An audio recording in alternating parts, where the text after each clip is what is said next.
अच्छा, ये निर्गुण सगुण का झगड़ा सदा से ही है, पर मुझे बड़ा आश्चर्य होता है कि कोई कैसे कह सकता है कि ईश्वर या तो सगुण होगा या निर्गुण होगा। माने अगर सगुण है और निर्गुण नहीं है तो भी ईश्वर नहीं हो सकता, क्योंकि कुछ ऐसा कार्य होगा जो वो नहीं कर पा रहा है, निर्गुण नहीं हो पा रहा है। और निर्गुण है और सगुण नहीं है तो भी झंझट हो जाएगा। क्यों नहीं कर सकता ऐसा कार्य? लीला करने की इच्छा है और नहीं कर सकता है, कुछ ऐसा है जो ईश्वर नहीं कर सकता, तो फिर ईश्वर कैसे हुआ? फिर उसके सर्व सामर्थ्य पर प्रश्न चिन्ह लगता है। और कोई कहे भाई सगुण ही है निर्गुण नहीं है, फिर तो एक देशीय हो जाएगा। फिर अंतर्यामी कैसे हुआ? फिर सर्वत्र समाना कैसे हुआ? देखो, एक जल की गहराई होती है, एक जल की स्वच्छता होती है। कहीं भी जल बहता हुआ हो, आप देखना, एक उसकी गहराई होगी, एक उसकी स्वच्छता होगी। स्वच्छता आंख से दिखाई पड़ती है, गहराई आंख से दिखाई नहीं पड़ती। ठीक, स्वच्छता दिखाई पड़ेगी आंख से, पर लेकिन जो उसकी गहराई है वो दिखाई नहीं पड़ेगी। लेकिन बड़े आश्चर्य की बात है, जितना गहरा होगा उतना ही स्वच्छ होगा। इसलिए ये निर्गुण और सगुण दोनों संग ही हैं, साथ ही हैं। वो इतना सुंदर है, क्यों? क्योंकि उसी के साथ साथ वो अनंत भी है।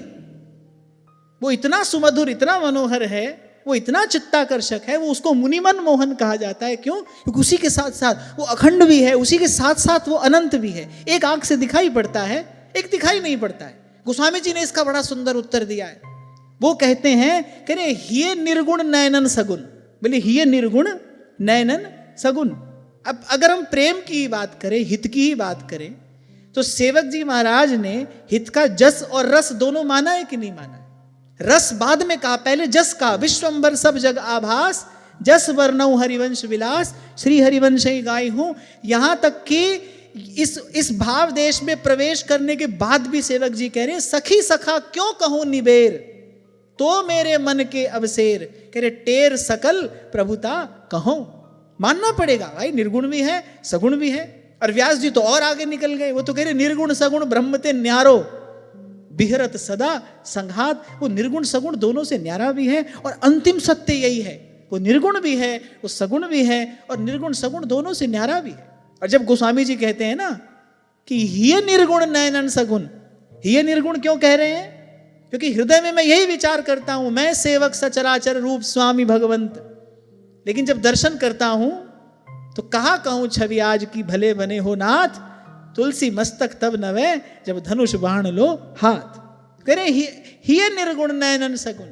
कबीर जी कितनी सुंदर बात कहते हैं, कह रहे सरगुण की सेवा करे और निर्गुण को करे ज्ञान। सरगुण की सेवा करे। हालांकि कबीर का सगुण कुछ और है, कबीर हम सबको सगुण मानता है। कबीर जिन विश्वरूप भगवान की आराधना करते हैं उसमें सचराचर जो है वो भगवान की मूर्ति है। कह रहे सरगुण की सेवा करे, निर्गुण को करे ज्ञान। निर्गुण सरगुण ते परे। अच्छा, कबीर जी भी कह रहे निर्गुण सगुण दोनों से परे भी कुछ है। निर्गुण सरगुण ते परे, कह रहे तहां लगावे ध्यान। साईं की नगरी परम अति सुंदर। पता नहीं कैसे लोग कबीर को निर्गुणिया कह देते हैं। अगर निर्गुण हो कबीर, फिर क्यों कहें साईं की नगरी? कोई साईं भी है और उसकी कोई नगरी भी है, उसका कोई धाम भी है, और बता रहे हैं परम अति सुंदर, तहां कोई जाए न आवे। ये बात कहां कही गई है? गीता में भगवान कह रहे यद गत्वा न निवर्तन्ते तद धामम परमम मम। उसी धाम की बात तो कबीर जी कह रहे हैं। पर होता क्या है ना भाई, एक व्यक्ति घर में आता है, पुत्र से किसी और प्रकार से मिलता है, मित्र से किसी और प्रकार से मिलता है, कोई संबंधी आया उससे किसी और प्रकार से मिलेगा। अब तीनों को ही अपनी अलग अलग अनुभूति होती है। अब तीनों ही जब उस व्यक्ति का वर्णन करेंगे तो वो अलग अलग वर्णन करेंगे।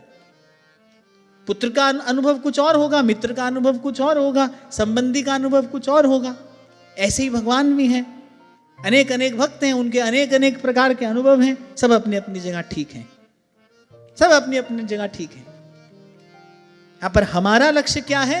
ललिताधिक श्यामा और श्याम, श्री हरिवंश प्रेम रस धाम, नाम प्रगट जग जानिए। लेकिन इसके साथ साथ ही इसके अतिरिक्त जो ये सब पसारा है, ये भी उसी हित का ही है।